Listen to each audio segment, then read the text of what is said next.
భారతదేశంలో ఏ రాష్ట్రంలో లేని విచిత్రమైన పరిస్థితి ఒక ఆంధ్రప్రదేశ్లో మాత్రమే కానొస్తుంది. ఏ రాష్ట్రంలో అయినా సరే కంపెనీలు మన రాష్ట్రానికి ఎందుకు రావట్లేదంటూ అటు తమిళనాడులో కానీ, లేదంటే కేరళలో కానీ, కర్ణాటకలో కానీ, ఈవెన్ గుజరాత్లో కానీ అక్కడ ఉన్న ప్రతిపక్షాలు అధికార పక్షాన్ని నిలదీసే పరిస్థితిలో ఇక్కడ ఆంధ్రప్రదేశ్కి వస్తున్న కంపెనీల మీద కేసేసే పరిస్థితి ఆంధ్రప్రదేశ్లో ఉంది. ఎలా చూడాలంటారు? ఇక్కడ ఉన్న వైసీపీ ప్రతిపక్షం అనేది వచ్చే కంపెనీల మీద కేసేసే పరిస్థితి ఎలా చూడాలంటారు అసలు దీన్ని? అసలు వైసీపీ పార్టీ అంటేనే అభివృద్ధి నిరోధక పార్టీ అని దాని పేరు.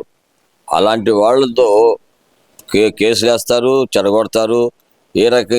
ఎన్ని మార్గాలు ఉన్నాయో చెడగొట్టేదానికి అన్ని మార్గాలు ఎత్తికేటువంటి పార్టీ ఏదైనా ఉందంటే అది కేవలం వైఎస్ఆర్ పార్టీ. ఇదే కాకుండా ప్రచారాలు కూడా చేస్తారు.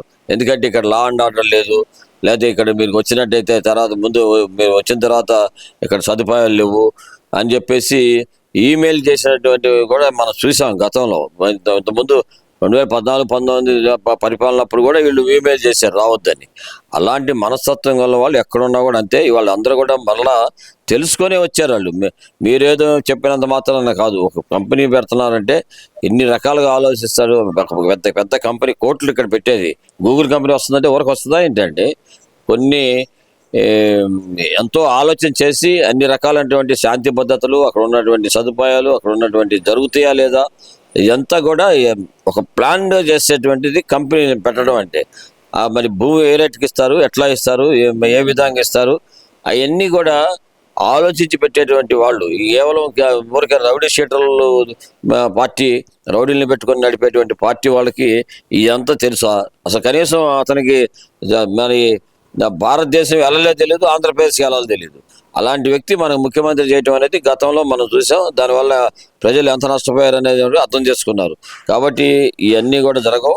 కంపెనీలు వస్తూనే ఉంటాయి, కొత్తగా పెడతా ఉంటారు.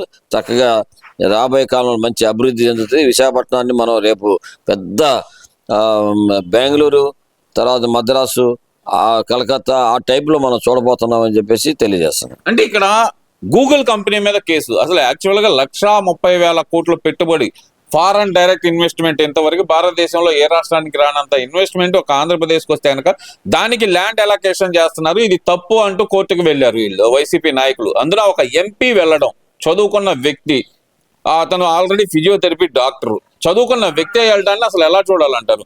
మళ్ళీ వీళ్ళే చెప్తారు మేము గూగుల్కి అడ్డము కాదు నిలువు కాదని చెప్పి మరి జగన్మోహన్ రెడ్డి గారు చెప్తారు ఒక పక్కన. ఎలా చూడాలంటారు మరి వీళ్ళది? ఇక్కడ ఏంటంటే డబుల్ యాక్షన్ అండి. ఒక పక్కేమో కేంద్ర ప్రభుత్వం మోడీ గారిని చూసి ఒంటేలు వస్తాయి ఆయనకి, మన దగ్గరేమో ఎవరికి బేసాలు తిప్పుతాడు. ఇలాంటి వాళ్ళు రాజకీయాల్లో శాశ్వతంగా ఉండే రాజకీయాలు కాదు. కేవలము అబద్ధాల మీద మోసం చేసి పైకి వచ్చేటువంటి రాజకీయ పార్టీలు. ఇలాంటి పార్టీలు మనుగడ సాగవు. మేము చూసాం గూగుల్ కంపెనీ అనేది ఒక ప్రపంచంలోనే ఒక మహోన్నతమైనటువంటి గొప్ప కంపెనీ. దానికి కావాల్సినటువంటి ఇక్కడ సముద్రంలో నుంచి అండర్ కేబుల్ వేసేదానికి కూడా అవకాశం ఉన్నది అని చూసుకునేవాళ్ళు. ఊరికి గూగుల్ కంపెనీ అంటే ఎవరికి పెట్టేస్తుంది అనుకుంటారా? ఏమి అదేం పెట్టదు. వచ్చి చూసుకొని అండర్ గ్రౌండ్ కేబుల్ వేసేదానికి మరి ఇవన్నీ కూడా సదుపాయం ఉంది. ఇక్కడ సముద్రంలో పొల్యూషన్ లేకుండా ఇవన్నిటి కూడా రేపు చాలా హీట్ వస్తుంది, ఆ పొల్యూషన్ ఉంటుంది, ఇవన్నీ కూడా ఆలోచించారు వాళ్ళు. వచ్చి చూసుకున్న తర్వాతే మనకి ముందు రాగానే ఊరికనే కంపెనీ పెడతామని ఎవరు రాసివ్వరండి. ఇది తెలియక తెలివి తక్కువతనంగా చేసేటువంటి వాళ్ళు వీళ్ళు నేరాలు ఘోరాలు చేసి లిక్కర్ మీద డబ్బులు సంపాదించి ఆ డబ్బుల్ని ఎలా దాచుకోవాలనేటువంటి దాని మీదే దృష్టి తప్ప అభివృద్ధి దీని మీద ఉండదు. ఇందువల్ల వాళ్ళే చెప్తా ఉన్నారు, అయ్యా గతంలో ఉన్నటువంటి రాజకీయ నాయకులు వెనకాల ఉండిగా ఆ డబ్బులన్నీ కూడా హవాలా చేశారు, మాకేం సంబంధం లేదు, మేము కేవలం ఆ సంచులు పట్టుకొని వెళ్ళినట్టు వాళ్ళే తప్ప అని చెప్పి ఇవాళ మరి వాళ్ళే వాంగ్మూలం ఇవ్వడం జరిగింది ఏసీబీ దగ్గర, సిబిఐ దగ్గర. ఇట్లాంటి వాళ్ళందరికీ కూడా ఈ రాజకీయాల గురించి మాట్లాడటం అనేది సిగ్గుచేటు.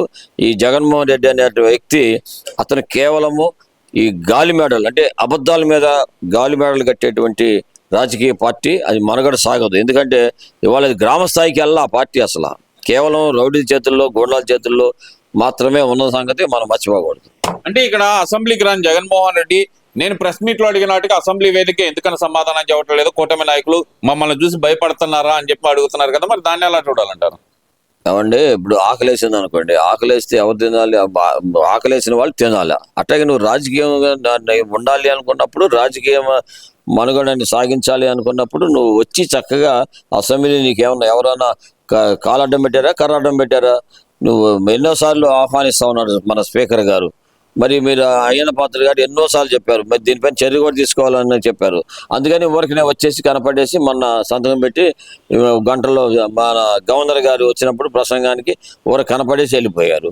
అలాంటి వాళ్ళు మీరు అసలు కేవలం అసెంబ్లీ అంటే మీకు అది అసలు అది ఒక చెత్త బుట్టలా కనపడుతుంది. అసెంబ్లీ అంటే మామూలుగా ఏమనుకుంటాం మనందరం కూడా పవిత్ర దేవాలయం, దేవాలయం తర్వాత దేవాలయం అనేటువంటిది అందరూ కూడా ఆ అసెంబ్లీ మనం ఆ పెద్దలు ఆ రోజు రాజ్యాంగబద్ధంగా తయారు చేసేటువంటి అసెంబ్లీ.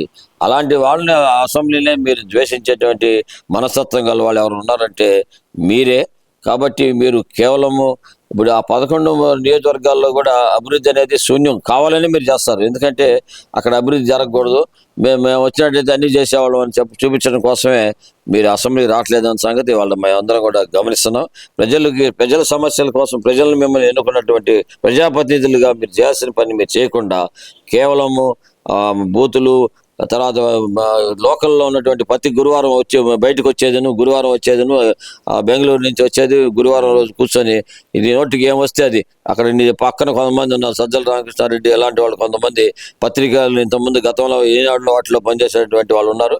వాళ్ళు స్క్రిప్ట్ రాసిస్తారు, ఆ స్క్రిప్ట్ మీరు చదువుతారు, అంతేగాని దానిపైన అవగాహన కూడా ఉండదు. మీరు నాకు తెలిసి 1-2 సార్లు కూడా దాన్ని అవగాహన చేసుకొని మళ్ళీ ఒకసారి చర్చ చేసి కానీ మీ వాళ్ళతో మాట్లాడి కానీ చేసేటువంటిది కాదు. ఎందుకంటే అతను అలా చేసే మనస్తత్వం కాదు. నేను చెప్పిందే వినాలి, నేను ఇంకోటి ఎవరు చెప్పడానికి లేదనేటువంటి మనస్తత్వం కలదు ఇది. గతంలో చూసాం, కనీసం ఒక 40-50 మంది ఎమ్మెల్యేలే నేను 5 సంవత్సరాల్లో చూడలేదనేటువంటిది బయట మీ ఎమ్మెల్యేలు చెప్పుకునేటువంటి దాన్ని మేము చూస్తూ ఉన్నాం.